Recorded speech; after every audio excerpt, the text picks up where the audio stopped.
시청자 여러분 안녕하십니까? WKEC 김상덕 국제경제TV입니다. 오늘의 주제는 국민이 뭉쳐 어려운 경제를 극복하자라는 제목으로 제3차 강론을 시작하겠습니다. 시청자 여러분 좋아요 구독 꼭 부탁드립니다. 이승만 경북 대통령께서는 국민께 뭉치면 살고 흩어지면 죽는다라는 말씀을 하셨습니다. 자유인연과 시장경제의 터전을 자주적으로 힘을 모아야 코로나19와 늪에 빠진 한국 경제를 극복할 수 있습니다. 미국이 아시아 태평양 미일 전쟁에서 미국이 승리함으로써 36년간 일본의 압제에서 해방되고 이승만 건국 대통령은 3년간 가도 정부를 거쳐 1919년 3.1 독립운동 만세 정신, 1919년 4월 11일 상해 임시정부 초대 의장의 이동영, 국무총리 이승만을 주축으로 창립한 임시정부 정신을 이어 주권이 없어진 일제 36년의 공백을 뒤로하고 1945년 8월 15일 광복과 같은 날짜인 1948년 8월 15일 건국일을 재헌국회에 통과시켜 대한민국 합법정부를 선포하였습니다. 한반도 개국 4천년에서 가난을 해결한 지도자는 아무도 없었습니다. 1961년 5.16 군사혁명에 의해서 썩은 사회를 속도 빠르게 개혁하여 자주 국방, 자립 경제로 가난을 극복하는 혁신을 단행했습니다. 소련, 중국, 북한 공산주의 틈에서 안보, 경제 두 마리의 토끼를 잡아야 하는 이중고를 겪는 대한민국은 운명이었습니다. 박정희 대통령은 우리도 가난을 물리칠 수 있고 할 수 있다는 통치 철학으로 자긍심을 국민에게 확산시킨 지도자였습니다.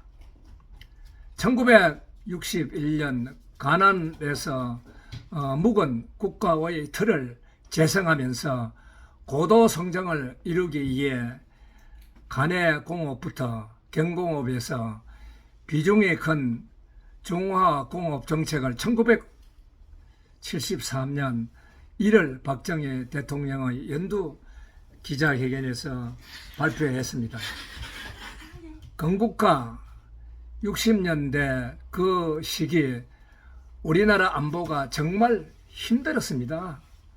정말 힘들었습니다. 대한민국 건국 준비 때 1940년 대구 자익폭동사건과 1948년 제주 4.3 자익폭동사건에 이어서 1948년 여수 순천 군 반란사건까지 또 1950년 6.25 남침 1968년 1월 21일 북한 민족 보위성 소속 1위 사군 31명이 무장하여 박정희 대통령 암살하려던 김신조 사건 1948년 11월 2일 경상 북도 울진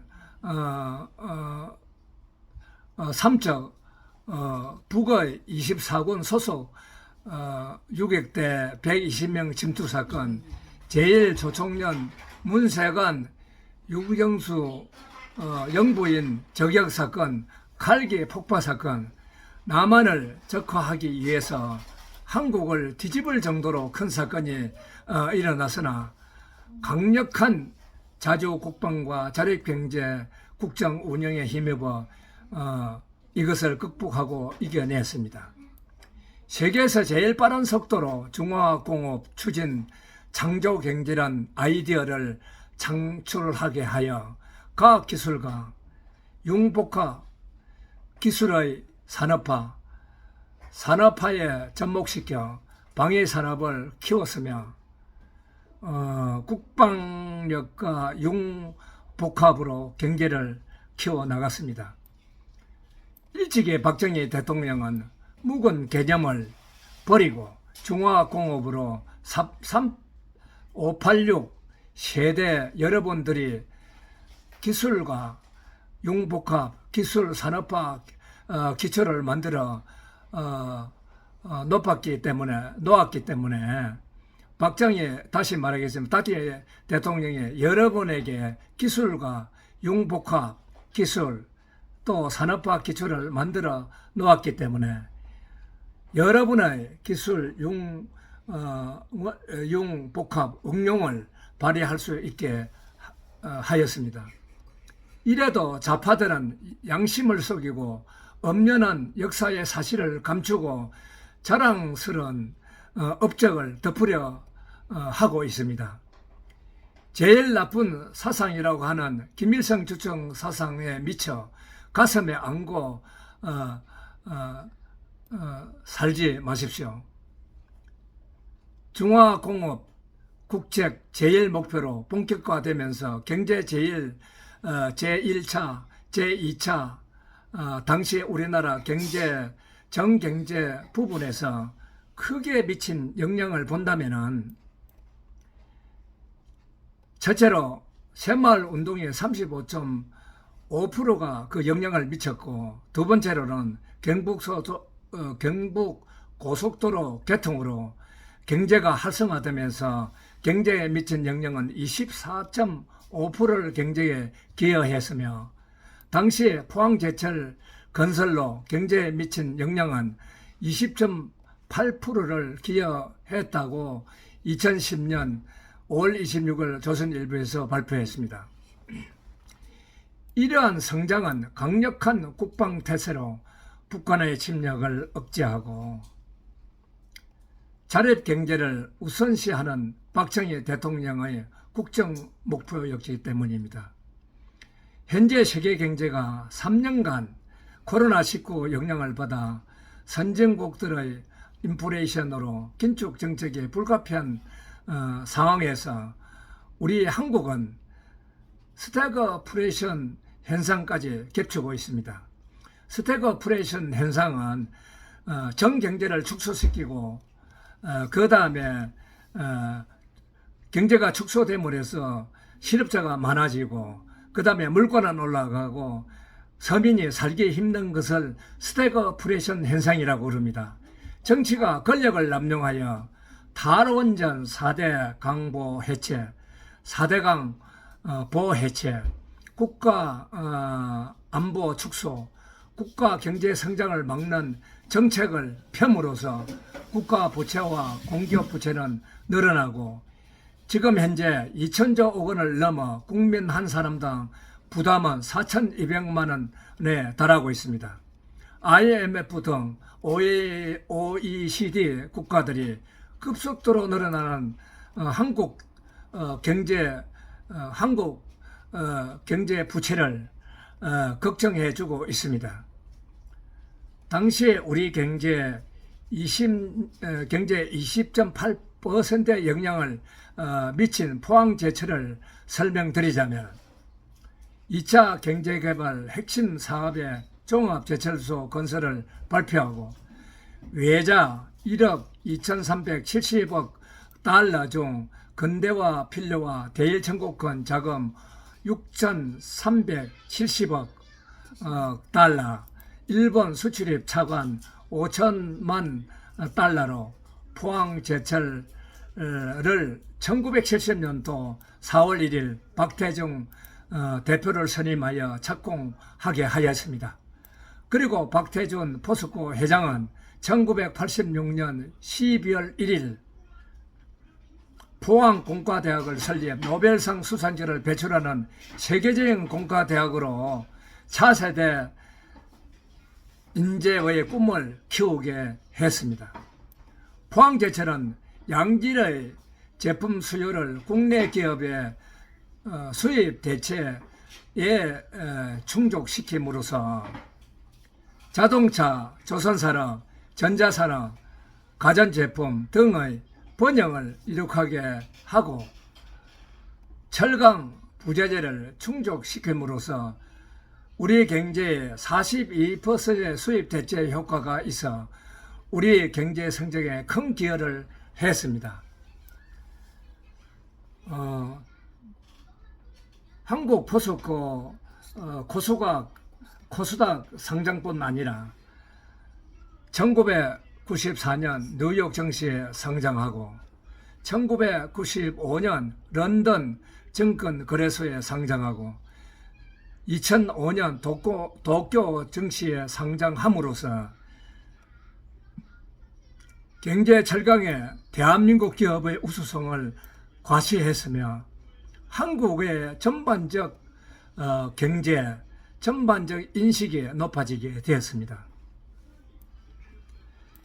포스코는 1990년 민영화로 86년부터 1968년 1967년부터 1986년까지 정부로부터 빌린 돈이 2,205억 원이었는데 2000년 국가에 3조 9천억 원을 상환함으로써 현금 즉 부채의 18배를 상환했습니다. 상환 후 포항제철의 순자산은 40조 6천억 원으로 평가받고 있습니다. 현재 한국은 사실상 북한과 이념전쟁 상태에서 우리 내부도 이념체제 상태로 이중거를 겪고 있습니다. 국가 안보가 안정되지 않으면 경제 성장을 이룰 수 없고 국민의 생존에 위협을 받으면 고용 창출, 청년 등의 결혼 문제, 저출산 문제를 해결할 수 없습니다.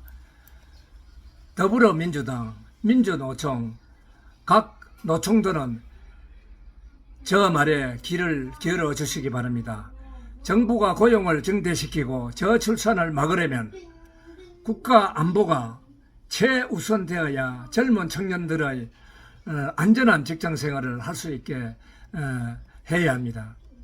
대통령께서는 국제감각에 우선하여 국가 경영의 능력과 통찰력을 발휘해야 합니다. 그간 한국 경제는 국민 대중의 비, 즉 마음을 맞추는데 급급하여 국민은 포퓰리즘에 익숙해 국가가 어렵든 말든 개의주의에 빠져 있습니다. 국민도 권리만 주장하고 복지의 국가만 외치면 국민은 태만하고 활력이 없는 사회로 변질될 수밖에 없습니다.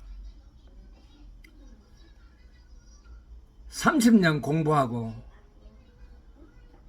또한 취업 준비하고 30년 일하고 40년을 살아가는 현 고령화 시대에 젊은 청년들에게 근로시간을 대폭 늘려 일하게 해야 합니다.